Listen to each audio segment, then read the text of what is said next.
यतलोचन लोकपते विजयी भव वेङ्कटशैलपते कमलाकुच चूचुक कुङ्कुमतो नियतारुणितातुलनीलतनो कमलायतलोचन लोकपते विजयी भव वेङ्कटशैलपते सचतुर्मुख षण्मुख पञ्चमुख प्रमुखाखिल दैवतमौलिमणे शरणागत वत्सल सारनिधे परिपालय माम् वृषशैलपते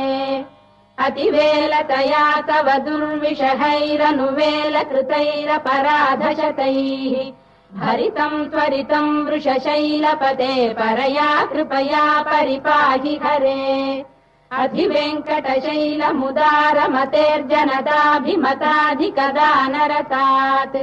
परदेवतया गदितान्निगमै कमलादयितान्न परम् कलये कलवेणुरवावशगोपवधू शरकोटिवृता स्मरकोटिसमात् प्रतिवल्लविकाभिमतात् सुखदात् वसुदेवसुतान्न परम् कलये अभिराम गुणाकरदाशरथे जगदेकधनुर्धर धीरमते रघुनायक राम रमेश विभो वरदो भवदेव दया जलधे अवनीतनया कमनीय करम् रजनीकर चारुमुखाम्बुरुहम् रजनीचर राजतमो मिहिरम् महनीयमहम् रघुराममये सुमुखम् सुहृदम् सुलभम् सुखदम् स्वनुजम् च सुखाय ममोघशरम् अपहाय रघुद्वहमन्यमहम् न कथञ्चन कञ्चन जातु भजे विना वेङ्कटेशम् ननाथो ननाथ सदा वेङ्कटेशम् स्मरामि स्मरामि हरे वेङ्कटेश प्रसीद प्रसीद प्रियम् वेङ्कटेश प्रयच्छ प्रयच्छ विना वेङ्कटेशम् ननाथो ननाथः सदा वेङ्कटेशम् स्मरामि स्मरामि हरे वेङ्कटेश प्रसीद प्रसीद प्रियम् वेङ्कटेश प्रयच्छ प्रयच्छ अहम् दूरतस्ते पदाम्भोजयुग्म प्रणामेच्छयागत्य सेवाम् करोमि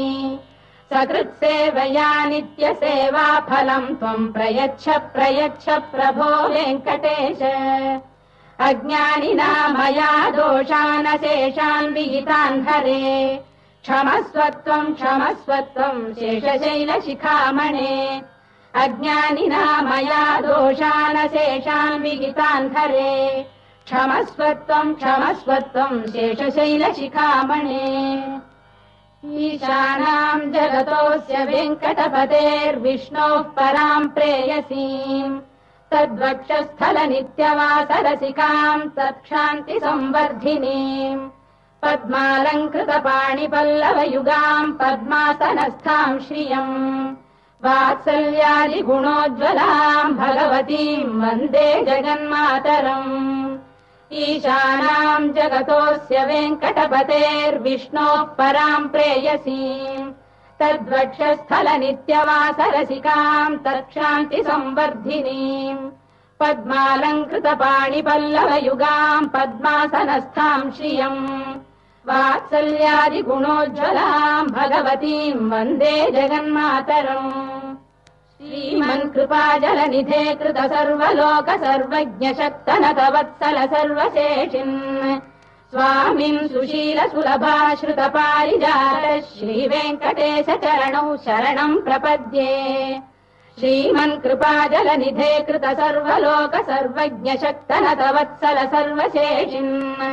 स्वामिन् सुशील सुलभाश्रित पारिजात श्रीवेङ्कटेश चरणौ शरणम् प्रपद्ये आनूपुरार्पित सुजात सुगन्धि पुष्प सौरभ्य सौरभकरौ समसन्निवेशौ सौम्यौ सदानुभवनेऽपि नवानुभाव्यौ श्रीवेङ्कटेश चरणौ शरणम् प्रपद्ये सद्यो विकासि समुदित्वर सान्द्र राग सौरभ्य निर्भर सरोरुपसाम्य वार्ताम् सम्यक्षु साहस पदेषु विलेखयन्तौ श्रीवेङ्कटेश चरणौ शरणम् प्रपद्ये रेखामयध्वज सुधाकलशातपद्रवज्राम्बुशाम्बुरुह कल्पक शङ्ख चक्रैः भव्यैरलङ्कृततलौ परतत्त्वचिह्नैः श्रीवेङ्कटेश चरणौ शरणम् प्रपद्ये ताम्रोदरद्युतिपराजितपद्मरागौ बाह्यैर्महोभिरभिभूतमहेन्द्रनीलौ उद्यन्नखांशुभिरुदस्त शशाङ्कभासौ श्रीवेङ्कटेश चरणौ शरणम् प्रपद्ये सप्रेम भीति कमलाकर पल्लवाभ्याम् संवाहनेऽपि सवदिक्रममादधानौ कान्थाववाङ्मनसगोचरसौ कुमार्यौ श्रीवेङ्कटेश चरणौ शरणम् प्रपद्ये लक्ष्मीमहीतदनुरूप निजानुभाव नीलादिदिव्यमलिशीकर पल्लवानाम् आरुण्य संक्रमणतः किल सान्द्ररागौ श्रीवेङ्कटेश चरणौ शरणम् प्रपद्ये नित्यानमद्भिः शिवादि किरीटकोटि प्रत्युत्प्रदीप्तनवरत्नमः प्ररोहैः नीराजनाविधिमुदारमुपादधानौ श्रीवेङ्कटेश चरणौ शरणम् प्रपद्ये विष्णौ पदे परम इत्युदित प्रशंसौ यौ मध्व उत्स इति भोग्यतयाप्युपातौ भूयस्ततेति तव पाणितल प्रतिष्ठौ श्रीवेङ्कटेश चरणौ शरणम् प्रपद्ये पार्थाय तत्सदृशसारथिना त्वयैव यौ दर्शितौ स्वचरणौ शरणम् व्रजेति भूयोऽपि मह्यमिहतौ करदर्शितौ ते श्रीवेङ्कटेश चरणौ शरणम् प्रपद्ये मन्मूर्धिकाळियपणे विकटाटवीषु श्रीवेङ्कटाद्रिशिखरे शिरसि श्रुतीनाम् चित्तेऽप्यनन्यमनसाम् सममाहितौ ते श्रीवेङ्कटेश चरणौ शरणम् प्रपद्ये अम्लानघृष्यदवनीतलकीर्णपुष्पौ श्रीवेङ्कटाद्रिशिखराभरणायमानौ आनन्दिताखिल मनोनयनौ तवैतौ श्रीवेङ्कटेश चरणौ शरणम् प्रपद्ये प्रायः प्रपन्न जनता प्रथमावगाह्यौ मातुस्तनाविव शिशोरमृतायमानौ प्राप्तौ परस्पर तुलामतुलान्तरौ ते श्रीवेङ्कटेश चरणौ शरणम् प्रपद्ये सत्त्वोत्तरैः सतत सेव्य पदाम्बुजेन संसारतारकदयार्द्रदृगञ्चलेन सौम्योपयन्तृमुनिना मम दर्शितौ ते श्रीवेङ्कटेश चरणौ शरणम् प्रपद्ये सत्त्वोत्तरैः सतत सेव्य पदाम्बुजेन संसारतारकदयार्द्रदृगञ्चलेन सौम्योपयन्तृमुनिना मम दर्शितौ ते श्रीवेङ्कटेश चरणौ शरणम् प्रपद्ये श्रीशश्रिया घटिकया त्वदुपाय भावे प्राप्ये त्वयि स्वयमुपेय दया स्फुरन्त्या नित्याश्रिताय निरवद्य गुणाय तुभ्यम् स्याम् किङ्करो वृषगिरीश न जातु मह्यम् श्रीशश्रिया घटिकया त्वदुपाय भावे प्राप्ये त्वयि स्वयमुपेय दया स्फुरन्त्या नित्याश्रिताय निरवद्य गुणाय तुभ्यम् स्याम् किङ्करो वृषगिरीश न जातु मह्यम् श्रियकान्ताय कल्याणनिधये निधयेऽर्थिनाम् श्रीवेङ्कटनिवासाय श्रीनिवासाय मङ्गलम् श्रियकान्ताय कल्याणनिधये निधयेऽर्थिनाम् श्रीवेङ्कटनिवासाय श्रीनिवासाय मङ्गलम् लक्ष्मी सविभ्रमालोकसुभ्रू विभ्रम चक्षुषे सर्वलोकानाम् वेङ्कटेशाय मङ्गलम् श्रीवेङ्कटाद्रिशृङ्गाग्रमङ्गलाभरणाङ्गये मङ्गलानाम् निवासाय श्रीनिवासाय मङ्गलम्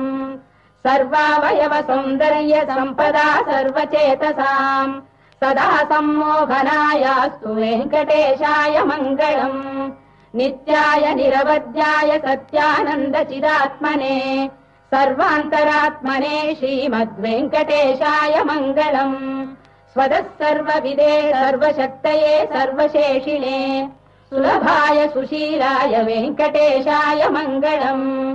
परस्मै ब्रह्मणे पूर्णकामाय परमात्मने प्रयुञ्जे परतत्त्वाय वेङ्कटेशाय मङ्गलम् आकालतत्त्वमशान्तमात्मनामनुपश्यताम् अतृप्त्यमृतरूपाय वेङ्कटेशाय मङ्गलम् प्रायः स्वचरणौ पुंसाम् शरण्यत्वेन पाणिना कृपया दिशते श्रीमद्वेङ्कटेशाय मङ्गलम् दयामृततरङ्गिन्यास्तरङ्गैरिव शीतलैः अभाङ्गैः सिञ्चते विश्वम् वेङ्कटेशाय मङ्गलम् श्रद्भूषाम्बरहेतीनाम् सुषमावसमूर्तये सर्वार्तिशमनायास्तु वेङ्कटेशाय मङ्गलम् श्रीवैकुण्ठविरक्ताय स्वामि पुष्करिणीतटे रमया रममाणाय वेङ्कटेशाय मङ्गलम् श्रीवैकुण्ठविरक्ताय स्वामि पुष्करिणीतटे रमया रममाणाय वेङ्कटेशाय मङ्गलम् श्रीमत्सुन्दरजामातृमुनिमानसवासिने सर्वलोकनिवासाय श्रीनिवासाय मङ्गलम् मङ्गलाशासनपरैर्मदाचार्य पुरोगमैः सर्वैश्च पूर्वैराचार्यैः सत्कृतायास्तु मङ्गलम्।